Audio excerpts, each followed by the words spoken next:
আনা মাদিনাতুন ইলমি ওয়া আলিয়্যুন বাবুহা। নবী বলে আমি হইলাম ইলমের শহর, আর এই ইলমের শহরের দরওয়াজা হইল হযরতে আলী। সুবহানাল্লাহ বলেন। এজন্যই তো হযরতে আলীকে ইলমের শহরের দরওয়াজা এজন্যই বলা হইতো। হযরতে ওমর রাদিয়াল্লাহু তাআলা আনহুর শাসনামলী একদিন হযরতে ওমরের কাছে এক সাহাবী যা বলতেছে, ও খলিফাতুল মুসলিমিন, আপনি বিচার করেন, আমি বিবাহ করেছি মাত্র 6 মাস। এই 6 মাসের ব্যবধানে আমার স্ত্রী একটা সন্তান প্রসব করেছে। তাইলে আমার বুঝতে বাকি নাই, আমার স্ত্রী বিবাহের আগে অবশ্যই পরপুরুষের সাথে জেনা করেছে, আপনি বিচার করেন। হযরতে ওমর চিন্তা ভাবনা না কইরা বিচার শুরু করবে এমন সময় ওমরের দরবারে হযরতে আলী বলতেছে, কি ব্যাপার? কয় এই ঘটনা। বিচার শুরু করে দিব। কয় বিচার থামান, কোরআন থেকে একটু জেনে নেই। আল্লাহ তাআলা বলছেন, ওয়াল ওয়ালিদাতু ইরদি'না আওলাদাহুন্না হাওলাইনি কামিলাইনি লিমান আরাদা। আল্লাহ তাআলা বলছেন, একজন মা তার সন্তানকে 2 বছর দুধ পান করাবে। অন্য এক আয়াতে আল্লাহ তাআলা বলছেন, ওয়া হামলুহু ওয়া ফিসালুহু 30 শাহরা। একজন মা তার সন্তানের উপর দায়িত্ব থাকে, মানে সন্তানের দায়িত্ব মায়ের উপরে থাকে 30 মাস। হযরতে আলী বলে, ও খলিফাতুল মুসলিমিন, এই 2টা আয়াত দিয়ে আল্লাহ কি বুঝাইতে চায়?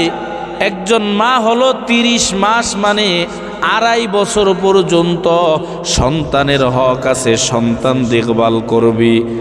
আর অন্য এক আয়াতে আল্লাহ বলতেছে 2 বছর বুকের দুধ পান করাবে মা। তাহলে 2 বছরে হয় কয় মাস বলেন? 2 বছরে হইল 24 মাস। তাহলে 24 মাস একজন মা তার সন্তানকে বুকের দুধ পান করাবে। আর ওখানে বলছে, ওয়াল ওয়ালিদাতু ইরদি'না আওলাদাহুন্না হাওলাইনি কামিলাইনি লিমান আরাদা। আল্লাহ তাআলা বলছে 24 মাস মানে 2 বছর দুধ পান করাবে মা। অন্য আয়াতে বলছেন, ওয়া হামলুহু ওয়া ফিসালুহু 30 শাহরা। আর একজন মা 30 মাস পর্যন্ত সন্তানের দায়িত্ব মায়ের উপরে আছে। ও খলিফাতুল মুসলিমিন, এবার আপনি বলেন 2 বছর মানে 24 মাস যদি বাদ দেন 30 মাস থেকে, তাইলে বাকি থাকে 6 মাস। তাইলে খলিফাতুল মুসলিমিন, আমার মনে হয় আল্লাহ চাইলে 6 মাসে সন্তান দুনিয়ায় পাঠাইতে পারে। সুবহানাল্লাহ। খলিফাতুল মুসলিমিন ওমর বলে, আলী রে, আজকে যদি আপনি আমার কাছে না আসতেন তাইলে আমি তো ভুল সিদ্ধান্ত দিয়া দিতাম, তাইলে আমি তো হালাক হয়ে যাইতাম। এজন্যই আল্লাহর রসুল আলীকে মৃত্যুর আগেই বলে গেছে, আনা মাদিনাতুন ইলমি ওয়া আলিয়্যুন বাবুহা।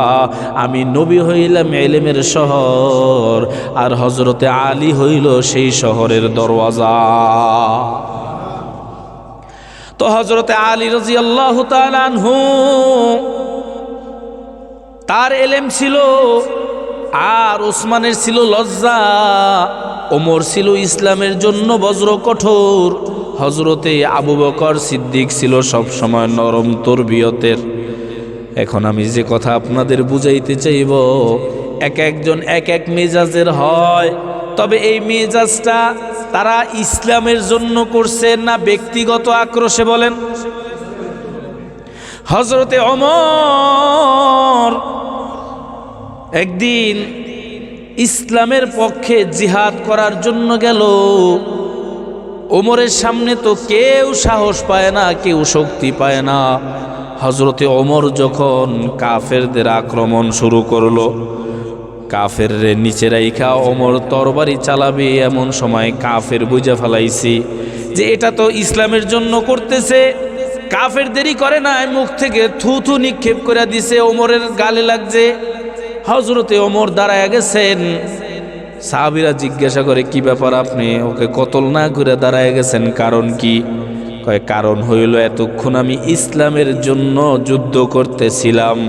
ও যখন আমার গালে থুতু নিক্ষেপ করেছে, তখন আমার নিজের মধ্যে একটা আক্রোশ সৃষ্টি হয়েছে, কিরে আমার গায়ে তুই থুতু নিক্ষেপ করেছ, এখন যদি তরবারিটা চালাইতে এলে আমার ব্যক্তিগত কারণে ওর উপর জুলুম হবে, আমি কারো উপর জুলুম করব না, ওকে ছেড়ে দিলাম, আমার ব্যক্তিগত রাগ কমবে, তারপরে আবার ওকে ধরব। সুবহানাল্লাহ বলেন।